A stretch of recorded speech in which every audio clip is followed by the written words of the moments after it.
Kamusta mga lods? For today's video, nagluto nga pala ako ng adobong paa ng manok. Napakaganda nga ng nabili kong mga paa ng manok at hinugasan ko lang yan ng mabuti. Paborito ko kasi to mga lodi. After ko nga pong nahugasan ay tinanggal ko ang mga kuko. Manicure at pedicure to mga lodi. Pagkatapos ko pong malinisan ng mga paa ng manok, isasalang ko po sila para palambutin.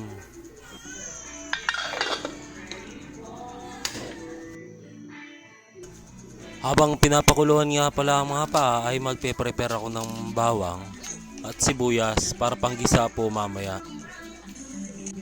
Inuna ko ngang hiniwa-hiwa ang bawang. At after ng bawang ay sinunod ko na ang sibuyas.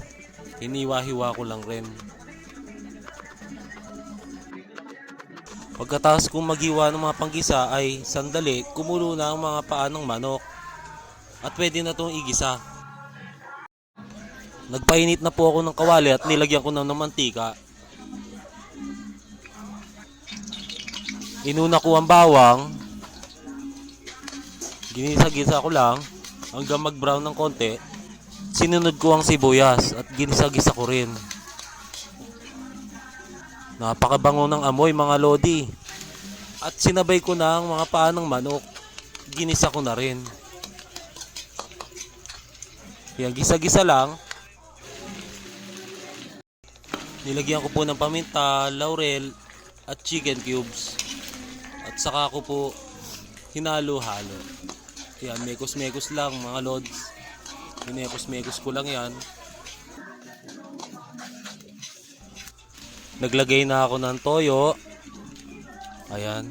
At minekos-mekos ko lang yan. At sinunod ko na ang suka.